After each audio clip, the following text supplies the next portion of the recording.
The Whitmore estate sat perched on the edge of the city like a crown no one wanted to wear. 12 bedrooms, 8 bathrooms, a fountain that cost more than most people's homes. And inside those pristine walls lived two people drowning in silence. Marcus Whitmore was a man who bought solutions. At 42, he had built an empire in commercial real estate that stretched across 3 continents. He negotiated billion-dollar deals over breakfast and closed acquisitions before lunch. His face had graced the covers of Forbes, Fortune, and Time. The world called him brilliant, unstoppable, a titan. But none of those words meant anything when he came home each night to a son who couldn't hear him say, "I love you." 7-year-old Noah Whitmore was born deaf, not from illness or accident, but from a genetic lottery that left him trapped in a world without sound. For 7 years, Marcus had waged war against that silence. He flew Noah to specialists in Switzerland, Germany, and Tokyo. He funded research trials and experimental procedures. He hired the best speech therapists money could buy. Nothing worked. The doctors all said the same thing with practiced sympathy and expensive vocabulary. His auditory nerve is severely damaged. Current technology cannot repair it. We're sorry, Mr. Whitmore. Some things even money cannot fix. Marcus refused to believe them. He doubled his donations to auditory research foundations. He attended conferences on cochlear implant advancements. He read medical journals late into the night, searching for hope in footnotes and clinical trials. But hope, like sound, remained stubbornly absent. The boy spent his days in a carefully structured world. Private tutors taught him sign language. Therapists worked on his motor skills and emotional development. A rotating staff of caregivers managed his daily routine with clinical precision. And every single one of them eventually broke Marcus's trust. The first caregiver, Mrs. Chun, had seemed perfect. 15 years of experience. Glowing references. She lasted 4 months before Marcus discovered her selling private photos of Noah to tabloid websites. The headline screamed, "Billionaire's broken boy," inside the silent life of Marcus Whitmore's disabled son.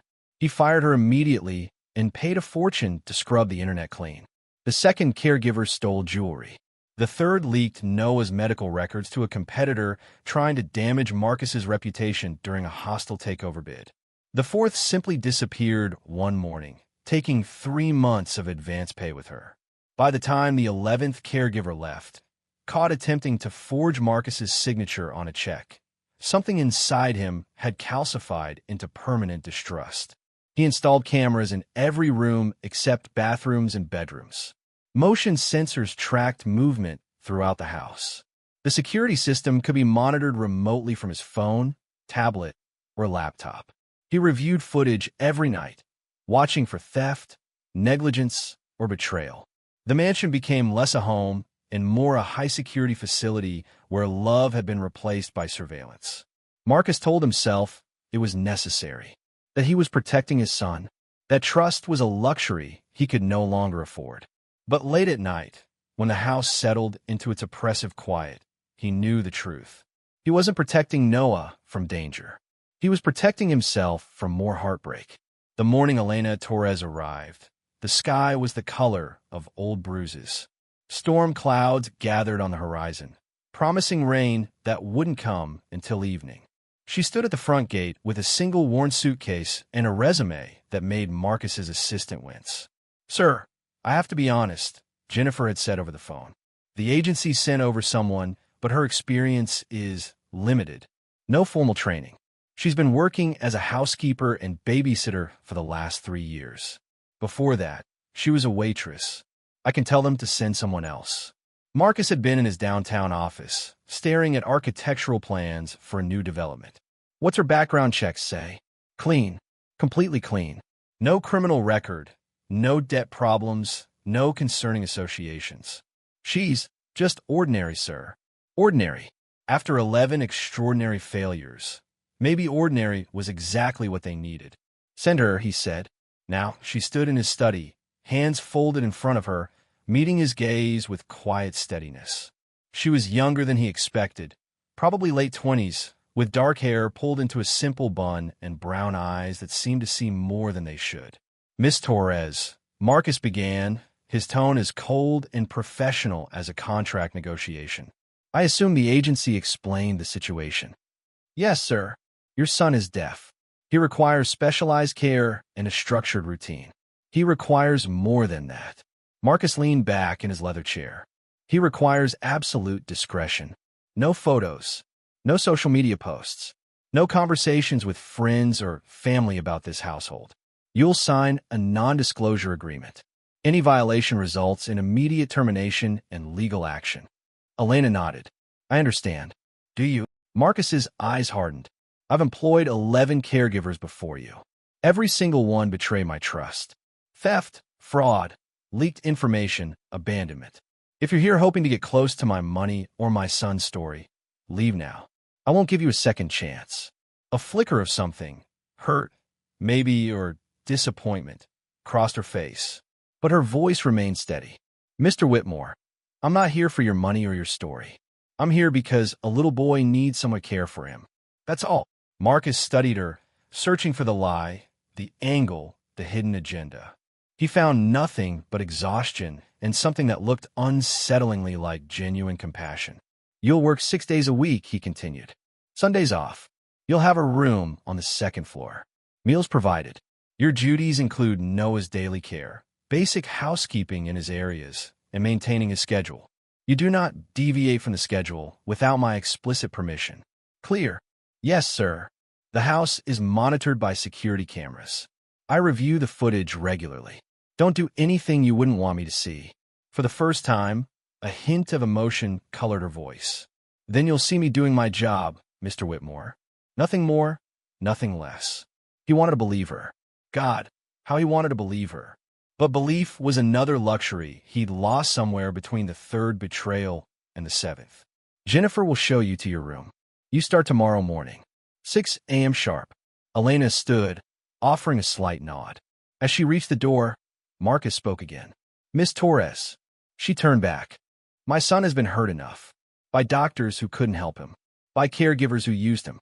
If you add yourself to that list, there is no amount of money or lawyers that will save you from what I'll do. Am I clear?" Her eyes held his, unflinching. "Crystal clear, sir.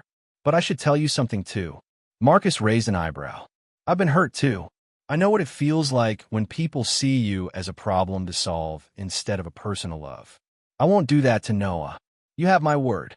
Before he could respond, she was gone, leaving him alone with the uncomfortable realization that for the first time in years, someone had pushed back against his walls. That night, Marcus sat in his home office with 3 monitors glowing in the darkness. Each screen showed different angles of the house: kitchen, living room, hallway. And there, in the playroom on the second floor, Noah sat cross-legged on the carpet, organizing his collection of wooden trains into precise rows. The boy moved with careful deliberation, his small hands placing each piece exactly where it belonged. When he finished, he sat back and stared at his creation. Perfect, orderly, silent. Marcus's chest tightened. That's what he'd done, hadn't he? Organized his son's entire life into careful rows, believing structure could replace what was missing. Schedule instead of spontaneity. Routine instead of joy. Order instead of love. Movement on the left monitor caught his attention. Elena Torres had emerged from her room, carrying a glass of water.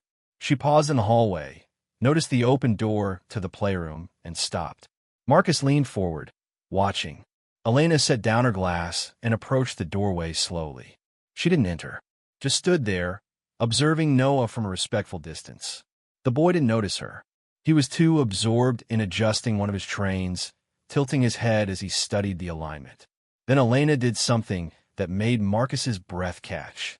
She raised her hand and waved gently, even though Noah wasn't looking.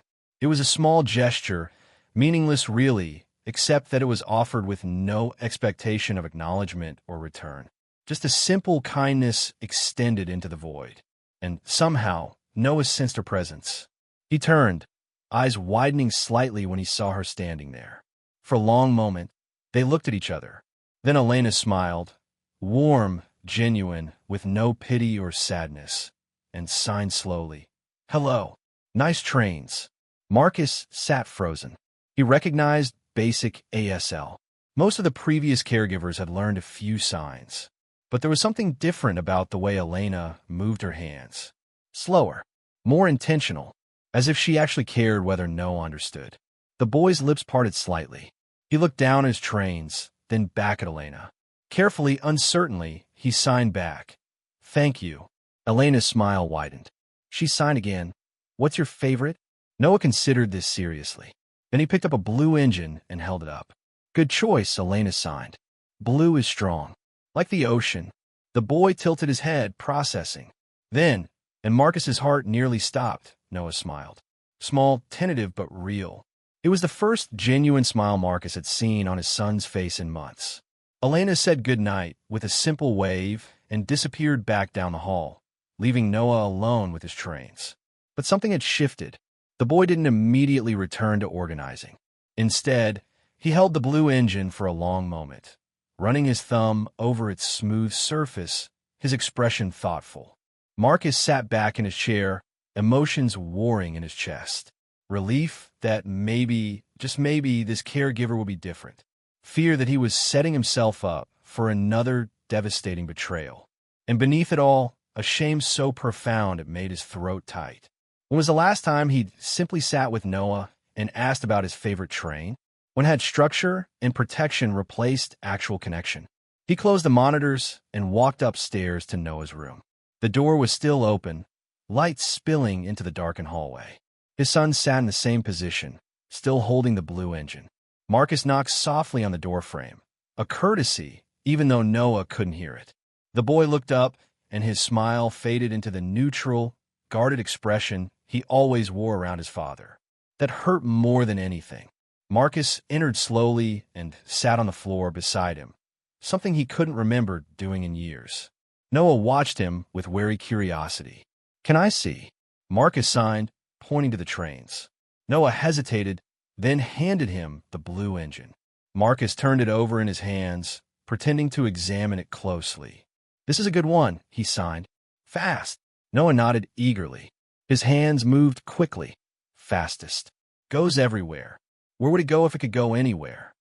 The boy's brow furrowed in thought. Then he signed slowly, carefully, somewhere loud, where there's music and people laughing. So it's not always quiet.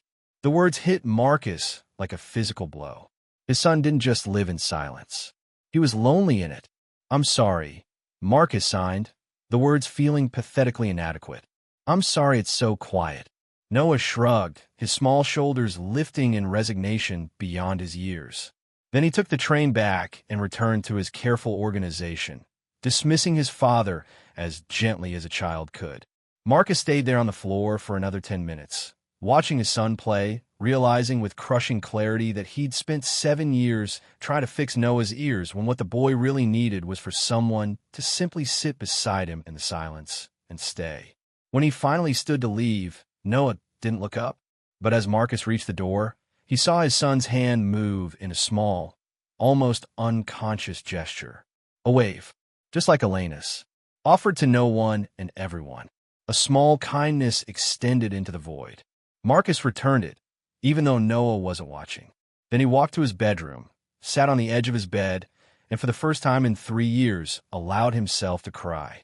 Outside, thunder rumbled in the distance. The storm was coming. But inside the Whitmore mansion, something else was stirring. Something fragile and frightening and achingly hopeful. Change. If you're enjoying this story so far, don't forget to hit the like button and subscribe. Drop a comment telling me where in the world you're watching from. I love hearing from you. The first week passed with cautious silence. Elena moved through the mansion like a careful breeze, present but unobtrusive. She learned Noah's schedule quickly. Breakfast at 7, lessons with his tutor from 8 to 11, lunch at noon, quiet time until 2, then play therapy until dinner. Every hour accounted for, every activity planned. But Marcus noticed small changes, subtle things that the cameras captured in moments he reviewed late at night. The way Elena always signed "Good morning" when she entered a room, even if Noah's back was turned. How she left small notes beside his breakfast plate, simple drawings of suns, or smiley faces that made the boy's lips quirk upward. The fact that she never rushed him, never showed frustration when he took extra time to express himself through signs. Most striking was how she sat with him during quiet time. Previous caregivers had used those 2 hours to scroll through phones or read magazines, physically present but mentally absent. Elena sat on the floor beside Noah, sometimes reading a book, sometimes folding origami creatures that she'd leave scattered around his room like paper promises. She never pushed for interaction, never demanded attention or affection. She simply existed beside him, patient and steady as a lighthouse. And slowly, imperceptibly, Noah began to emerge from his carefully constructed shell. It started with eye contact that lasted a few seconds longer. Then came small signs offered without prompting, thank you after meals, good night before bed. By the end of the second week, Marcus watched through the monitors as Noah approached Elena in the playroom and tugged gently on her sleeve. When she looked down, the boy signed, "Will you play trains with me?" Elena's face lit up with such genuine joy that Marcus felt something crack in his chest. "I would love to," she signed back. They spent the next hour building an elaborate track that wound around furniture and under tables. Elena followed Noah's instructions carefully, asking questions, praising his creativity, laughing silently when trains derailed spectacularly. It was the longest Marcus had ever seen his son engage with another person. That night, he found himself wanting to join them, to sit on that floor and be part of whatever magic Elena was weaving. But he couldn't. The distance between him and his son felt too vast, the bridge too fragile to risk his weight upon it. So he watched from his office, a ghost in his own home, witnessing his son's life through screens. The third week brought rain. Not the violent storms that had been threatening since Elena's arrival, but steady gray drizzle that made the world outside the mansion windows look watercolor soft. Noah pressed his face against the glass during breakfast, watching droplets race down the pane. "You like the rain?" Elena signed. The boy nodded, then signed slowly, "I wish I could hear it.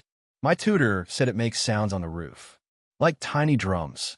Elena's expression grew thoughtful. She glanced at the window, then back at Noah, something shifting behind her eyes. But she simply smiled and signed, "Maybe someday you will." Marcus replayed that moment 3 times that night, studying Elena's face, trying to decipher what that look meant. Hope? Doubt? Something else entirely? He told himself it didn't matter. Hope was dangerous. He'd learned that lesson through 11 expensive failures. But he kept watching anyway. By the 4th week, the changes in Noah were undeniable. The boy who had moved through life like a shadow began showing flashes of personality. He started initiating conversations in sign language, asking Elena questions about her life, her favorite colors, whether she liked trains or cars better. One afternoon, Marcus arrived home early from a meeting that ended quickly. He stood in the foyer, loosening his tie, when he heard something that made him freeze. Laughter. Not his own, obviously. Not Elena's voice. But a sound nonetheless, the high, breathy giggle of a child experiencing pure joy. It came from upstairs, from Noah's playroom. Marcus took the stairs 2 at a time, his heart hammering. He stopped in the doorway and stared. Elena was chasing Noah around the room in slow motion, her movements exaggerated and playful. The boy ran ahead of her, glancing back over his shoulder, his mouth open in that silent laughter. When she caught him, she spun him gently and tickled his sides, and Noah's whole body shook with giggles. The sound was rough, unpracticed, the laughter of someone who'd never learned to modulate volume. But it was beautiful, the most beautiful sound Marcus had ever heard. Elena noticed him first. Her smile faltered slightly, uncertainty flickering across her face. "Mr. Whitmore, I didn't hear you come in. We were just—" "Don't stop," Marcus said quietly. Noah had turned at Elena's pause, spotting his father in the doorway. His laughter died immediately, his body going still and guarded. That hurt, but Marcus understood it. He'd built those walls himself, brick by careful brick. "I just wanted to say hello to my son," Marcus signed, forcing his hands to move slowly, gently. Don't let me interrupt. Noah studied him for a long moment, then looked at Elena, as if seeking permission or reassurance. She nodded encouragingly. The boys signed carefully. We're playing chase. Want to play? Marcus's throat tightened. When was the last time Noah had invited him to do anything? Had he ever? I'd like that, he signed back. They played for 20 minutes. Marcus felt ridiculous. A 42-year-old billionaire crawling under tables and pretending to be a slow-motion monster. But Noah laughed, that rough, precious sound, and somewhere between the furniture and the scattered trains, Marcus felt something he'd almost forgotten. Joy. When Elena finally called a break, citing dinner preparation, Noah hugged Marcus spontaneously. Quick, awkward, but real. Then he ran off to wash his hands, leaving Marcus standing in the playroom with Elena, both of them slightly out of breath. Thank you, Marcus said quietly. Elena shook her head. I didn't do anything. That was all you. No. He met her eyes. It wasn't. Whatever you've done these past few weeks, however you've reached him, thank you. I haven't seen him this happy in years. She smiled softly. He's always been this happy, Mr. Whitmore. He just needed someone to notice. The words stung, but they were true. Marcus nodded slowly. I'm noticing now. Good, Elena said. Because he needs his father, not just a caregiver. She left then, heading downstairs to prepare dinner. Marcus stood alone in the playroom, surrounded by trains and paper, origami, and evidence of his son's emerging life. For the first time since the day Noah was born deaf, Marcus allowed himself to believe that maybe, just maybe, happiness didn't require hearing. Maybe it just required being heard. The 5th week began with unexpected warmth. Spring was fighting its way through the gray, bringing patches of blue sky and the promise of flowers. Noah spent more time by the windows, watching birds flit through the garden, asking Elena endless questions about the world outside. Can we go to the garden? He signed one morning. Elena glanced toward the door, then back at the boy. We need to check with your father first. He never lets me go outside. Noah signed, his hands moving with resignation. He says it's not safe. Marcus, watching from his downtown office via phone, felt shame burn through him. When had he said that? When had protection become imprisonment? He pulled out his phone and called the house. Elena answered on the second ring. Miss Torres, it's Marcus Whitmore. I saw Noah's request. Take him outside. The garden is enclosed and secure. Let him play. There was a pause. Are you sure, sir? I don't want to break protocol. The protocol is breaking him, Marcus interrupted quietly. Take him outside. Stay with him. Let it be a child. Yes, sir. Thank you. 10 minutes later, Marcus watched through the exterior cameras as Elena led Noah into the garden. The boy moved slowly at first, uncertain, as if he might be called back inside at any moment. But when no reprimand came, he began to explore. He touched flowers gently, feeling their petals, chased a butterfly that danced just out of reach, lay on his back in the grass, and stared up at the clouds, his small chest rising and falling with deep, content breaths. Elena sat nearby on a stone bench, watchful but not hovering, letting him discover the world on his own terms. Marcus abandoned his meeting and drove home. He found him still in the garden an hour later. Noah was collecting smooth stones from around the fountain, arranging them in patterns on the ground. Elena was helping him, following his precise instructions. Is there room for one more? Marcus signed as he approached. Noah looked up, surprise and uncertainty crossing his face. Then he nodded and patted the ground beside him. Marcus sat, ruining his $1,000 suit with grass stains, and didn't care, even slightly. They spent the afternoon building stone mandalas while Elena told stories through sign language about magical gardens and brave children who could talk to flowers. As the sun began to set, painting the sky in shades of amber and rose, Noah leaned against his father's shoulder, tired and happy. Marcus wrapped an arm around him, pulling him close, and felt tears prick his eyes. This was what he'd been missing. Not medical breakthroughs or technological miracles. Just this, his son, sunshine, and stolen hours of peace. Thank you, he signed to Elena over Noah's head. She smiled. He's your son, Mr. Whitmore. You don't need to thank me for giving you time with him. I do, Marcus signed back. Because I'd forgotten how. That night, after Noah was asleep, Marcus found Elena in the kitchen preparing the next day's meals. She looked up when he entered, wiping her hands on a towel. I owe you an apology, Marcus said without preamble. Elena's eyebrows rose. Sir, when you arrived, I treated you like every other caregiver. Like you were guilty before you'd done anything wrong. I made assumptions about your character based on other people's failures. That wasn't fair.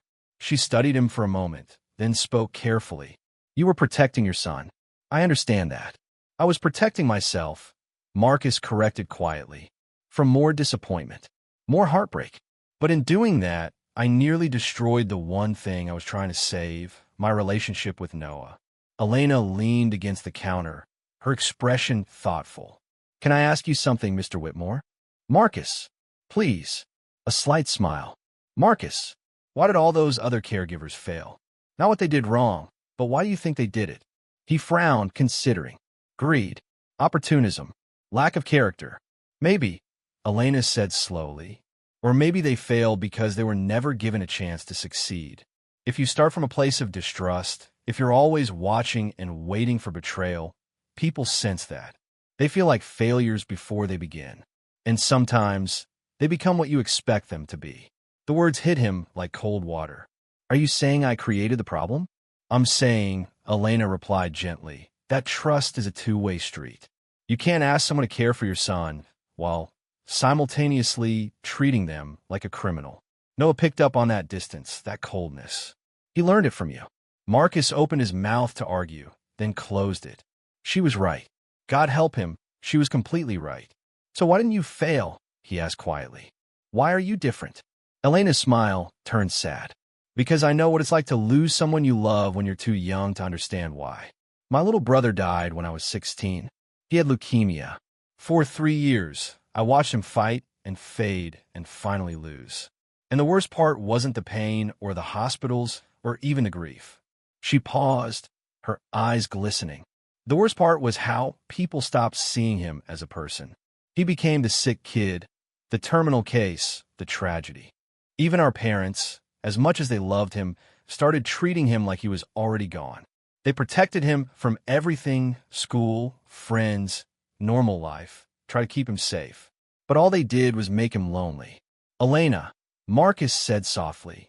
So when I see Noah, she continued, I don't see a deaf child or a problem to solve or a medical condition. I see a little boy who wants to play trains and chase butterflies and hear his father laugh. That's all. And I refuse to treat him like he's less than that. Marcus felt his chest constrict. I've been doing to Noah what your parents did to your brother. Yes, Elena said simply. But you can stop. It's not too late. They stood in silence for a moment, the kitchen lights humming softly above them. Outside, the first drops of rain began to fall, gentle and steady against the windows. I don't know how to be what he needs, Marcus admitted, his voice barely a whisper. I've spent 7 years trying to fix him, and now you're telling me he was never broken in the first place. I don't know how to start over. Elena stepped closer, her voice kind but firm. You start by showing up, by sitting with him without an agenda, by letting him teach you his language instead of always trying to speak yours. You start by being his father instead of his CEO. Marcus nodded slowly, the truth of it settling into his bones. Will you help me? I'm already helping you, Elena said with a slight smile. But Marcus, eventually you need to do this on your own. I won't be here forever. The words sent a spike of panic through him. What do you mean? Are you leaving? Not right now, she assured him. But someday when Noah is stronger and you've rebuilt what was broken between you, I'll need to move on. This isn't my forever job. It's a bridge. And bridges are meant to be crossed, not lived on. Marcus wanted to argue, to offer her more money, better terms, anything to make her stay. But he recognized the quiet finality in her voice. Elena Torres wasn't someone who could be bought or convinced. She operated on principles stronger than contracts. Then I'd better learn quickly, he said. She smiled. You're already learning. Tonight, in the garden, that was real. Hold on to that. After she left, Marcus stood alone in the kitchen, listening to the rain intensify outside. Thunder rumbled in the distance, the storm finally arriving after weeks of threatening.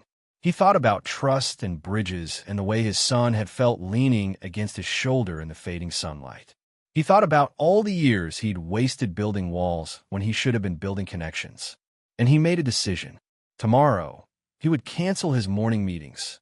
He would have breakfast with Noah, just the two of them.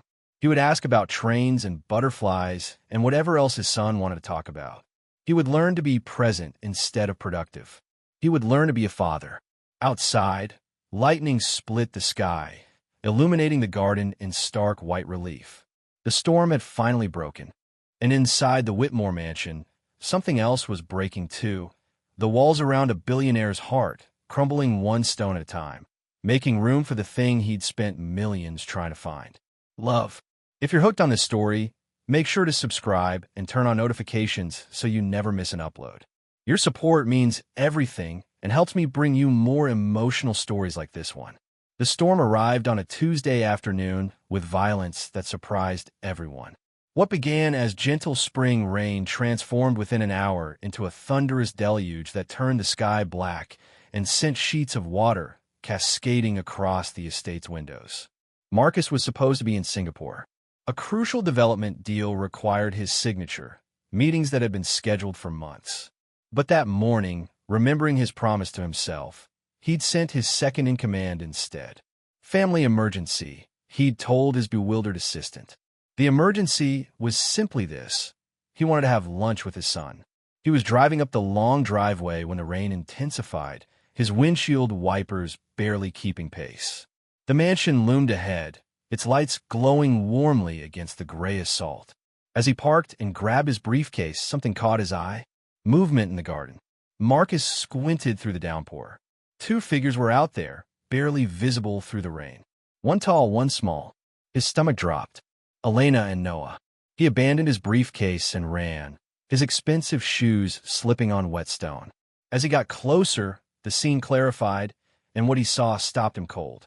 Elena was carrying Noah in her arms, running toward the house. But she wasn't panicking. She was laughing. And Noah, his son who lived in permanent silence, had his face tilted up toward the sky, mouth open, arms spread wide like wings. The boy was crying, not from pain or fear, from joy so pure it transcended sound. Marcus stood frozen in the rain, watching as Elena spun slowly, letting Noah feel the full force of the storm against his skin. The boy's hands moved frantically, signing something over and over. Marcus couldn't read it from this distance, but he could see his son's face, transformed by wonder. "No," Marcus called out, knowing it was useless but unable to stop himself. Elena saw him and began moving quickly toward the house. Marcus met them halfway, pulling off his jacket to shield Noah from the worst of the downpour. "What are you doing?" he shouted over the thunder. "He'll get sick." "He could." Elena's voice cut through his panic, calm and clear. "Marcus, stop. Look at him." Marcus looked, really looked. Noah's face was radiant. Water streamed down his cheeks, mixing with tears of joy. His small hands were pressed against Elena's shoulders, and he was signing rapidly. "I can feel it. I can feel the music." "What?" Marcus breathed. Elena's own face was glowing with emotion. "The rain, Marcus. He's been asking about it for weeks. What sounds like how it feels." Today, during his rest time, he asked if we could go outside when the storm came. Just for a minute, to understand. But the cameras I didn't see because I took him out the side door during your drive home. It was only supposed to be a quick moment, but then... She looked down at Noah, her voice thick with wonder. Then he felt it. The vibrations of the thunder through the ground. The rhythm of the rain on his skin. He said it was like the world was drumming just for him. Marcus stared at his son. Noah's hands moved again, slower this time, making sure his father understood. "Dad, I can feel what music is. It's everywhere. In everything." Something shattered inside Marcus's chest. All this time, he'd been trying to give Noah sound through surgery and technology. But his son had found his own way to experience the world's symphony. Through touch, through feeling, through the courage to stand in a storm and let it speak to him. "I'm sorry I scared you," Elena said quietly. But Marcus, he needed this. He needed to know that even without hearing, the world still sings. Marcus couldn't speak. He simply reached out and took Noah from Elena's arms, pulling his son against his chest. The boy wrapped his arms around his father's neck, and Marcus felt the rapid beating of his small heart, the rise and fall of his breathing, the living proof that some things transcended every limitation. They ran together to the house, all three of them soaked through. In the foyer, Mrs. Palmer, the housekeeper, appeared with towels and worried exclamations. But Marcus barely heard her. He carried Noah upstairs to the bathroom, Elena following. As they dried off, Noah couldn't stop sighing, his hands moving in excited bursts. The thunder shakes the ground. The rain has different speeds, fast like drums, slow like whispers. Everything talks, Dad. Everything. Marcus knelt before his son, water still dripping from his hair, and signed back. Teach me how to listen the way you do. Noah's eyes went wide. Then he grabbed his father's hand and pressed it against his own chest. Feel, he signed with his free hand. My heart is loud because I'm happy. That's how I know feelings. That's how I hear people. Marcus felt his son's heartbeat beneath his palm, strong, steady, alive. And he understood. Noah had never been living in silence. He'd been living in a different kind of music, one that Marcus had been too deaf to hear. Elena stood in the doorway, tears streaming down her face. I should let you too. Stay, Marcus said, looking up at her. Please, you're part of this.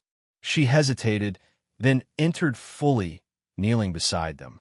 Noah immediately reached for her hand, connecting the three of them in a small circle. Thank you. Marcus signed to her, his hand shaking.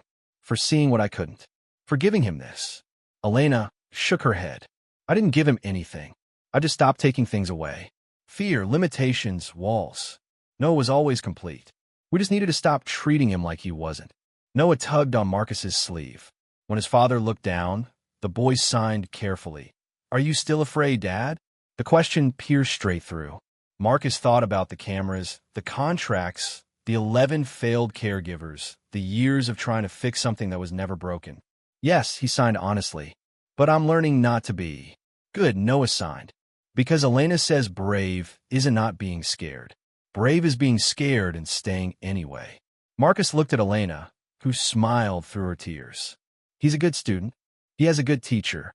They sat there on the bathroom floor, still damp from the storm, and for the first time Marcus understood what home actually meant. Not cameras and contracts and controlled environments.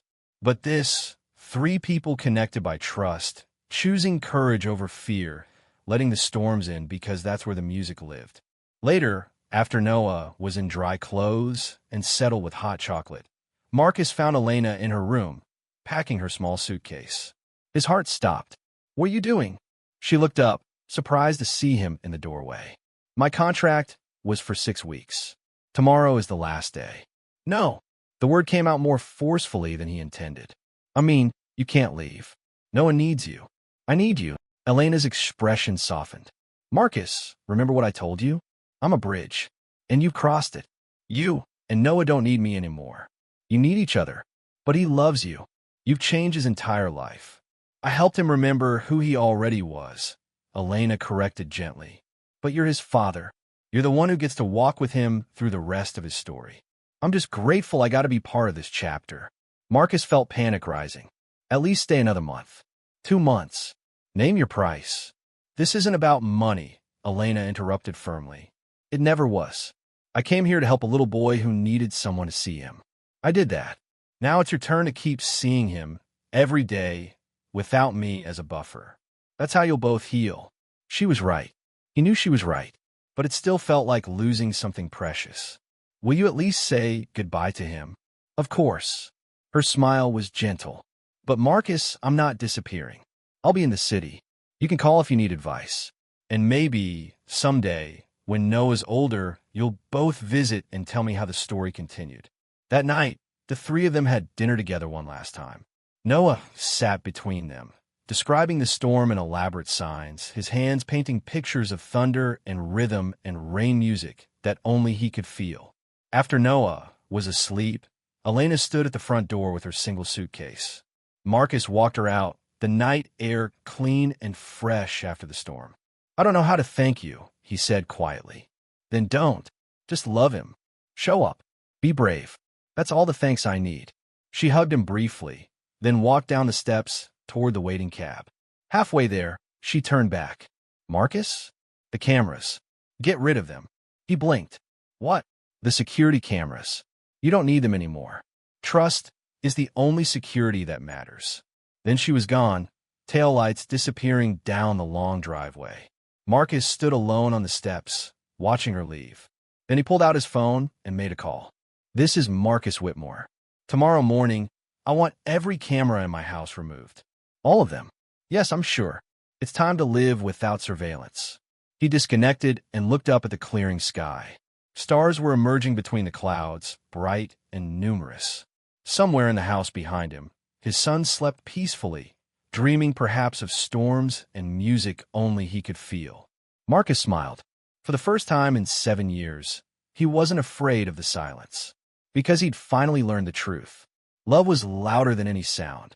Thank you so much for watching until the end.